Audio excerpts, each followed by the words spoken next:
ബാധിക്കുന്ന വിഷയം എന്റെ പൊന്നട എന്ത് ഇത് മനസ്സിലായില്ലേ? മറ്റേ എന്തോ മഞ്ചോ പഞ്ചോ അല്ലെങ്കിൽ ട്രെൻഡ് പിടിക്കുക. നിങ്ങൾ ഇത്രയും പ്രായമായിട്ട് ബുദ്ധി കുറയ്ക്കാത്ത ട്രെൻഡ് ഒന്നുമല്ല, നിങ്ങൾക്ക് മനസ്സിലാവാത്തോണ്ടാ. നിങ്ങൾക്ക് അറിയാമോ അവിടുത്തെ വിഷമവും കാര്യങ്ങളും ഒക്കെ. കാര്യമായിട്ട് ആരും എന്തോ പണി കൊടുത്തില്ലെങ്കിൽ പിച്ചു പോയി വിളിച്ചു പറയൂ. എന്തുവാണ് അതിന്റെ പ്രശ്നം? എന്തുവാ എടോ നിങ്ങൾ എന്തോ ഈ പറയുന്നത്? നിങ്ങൾ എന്തൊരു കാര്യങ്ങൾ മനസ്സിലാക്കിയിട്ടാണോ പറയുന്നത്? ഒരുപാട് പേരുടെ ജീവിതത്തെ ബാധിച്ചൊരു വിഷയമായത്, അതുപോലെ അറിയാതെ നിങ്ങൾ ഇങ്ങനെയൊക്കെ പറയുന്നത്. നിന്റെ വിഷയം പറ, മറ്റാരുടെ വിഷയം നമ്മുടെ വിഷയമല്ലോ. നിന്റെ വിഷയം എന്തുവാ? എടാ, നമ്മുടെ ചുറ്റിനും ഒരുപാട് പേർ ഉണ്ടായിട്ട് പോലും ഒറ്റപ്പെട്ടു പോകുന്ന ഒരുപാട് മനുഷ്യരുണ്ട് ഈ ലോകത്ത്. ചിലപ്പോൾ ജീവനില്ലാത്ത ഒരു പാവയായിരിക്കും അവർക്ക് ആശ്രയമായിട്ട് പോകുന്നത്. അത് ഈ ലോകത്തെ കാണിച്ചു കൊടുക്കാൻ ഒരു കുട്ടിക്കുരങ്ങൻ തന്നെ വേണ്ടി വന്നു. നീ പറഞ്ഞ ആ കഥ നീ പറഞ്ഞോണ്ട് വരുന്നേ, എല്ലാരും ഇനി മൊബൈലിൽ കളഞ്ഞ ആ കഥയൊക്കെ പറയുന്നേ. എനിക്കും ചിലപ്പോൾ തോന്നാറുണ്ട്. കാരണം എനിക്കും സങ്കടം വരുമ്പോ ഞാൻ ചിലപ്പോൾ തലനെ കെട്ടിപ്പിടിച്ച കരയാറുണ്ട്.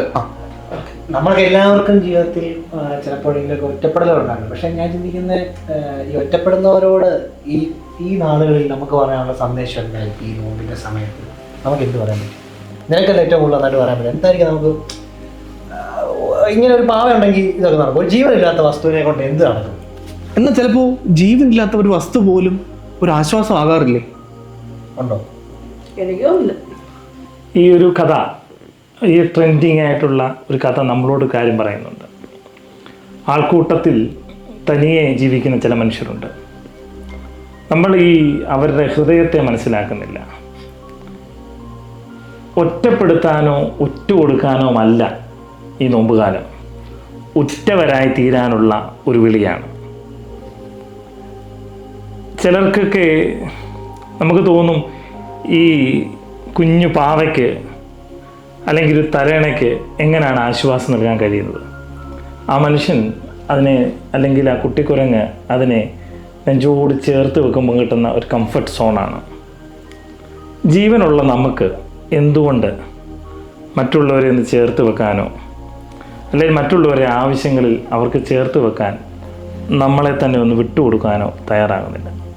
ക്രിസ്തു എപ്പോഴും വേദനിക്കുന്നവനെ തേടി യാത്ര ചെയ്തു, അവനെ മാറോട് ചേർത്ത് വെച്ചു. അതുതന്നെയാണ് നോമ്പിന് പറയാനുള്ളത്. ആരുമില്ലാത്തവർക്ക്, ആരും കാണാത്തവർക്ക് ആശ്രയമാകുന്ന ദൈവസ്നേഹം. അതുകൊണ്ട് തന്നെ നമുക്ക് പാടാൻ ഇങ്ങനെ പറ്റും. ആരും സഹായമില്ലെല്ലാവരും പാരിൽ കണ്ണും കാണാതെയും പോകുന്നവർ, എന്നാലേ നീക്കൊരു സഹായകൻ വാനിലുണ്ടെന്നറിഞ്ഞതിൽ ഉല്ലാസമേ. എന്നാലേ നീക്കൊരു സഹായകൻ വാനിലുണ്ടെന്നറിഞ്ഞതിൽ ഉല്ലാസമേ. അങ്ങനെ ഈ നോമ്പ് നാളുകളിൽ ചേർത്ത് വെച്ചാൽ തീരാവുന്ന നൊമ്പരങ്ങൾ മാത്രമേ ഈ ഭൂമിയിലുള്ളൂ. നമ്മുടെ കുഞ്ഞുങ്ങളെ, നമ്മുടെ സഹോദരങ്ങളെ, നമ്മുടെ മാതാപിതാക്കളെ, നമുക്ക് വേണ്ടപ്പെട്ടവരെയൊക്കെ ഒന്ന് ചേർത്ത് വെച്ച് നൊമ്പരങ്ങൾ ഒഴിയുന്ന നോമ്പിൻ്റെ നാളുകൾ എല്ലാവർക്കും ഉണ്ടാകട്ടെ എന്ന് ആശംസിക്കുന്നു.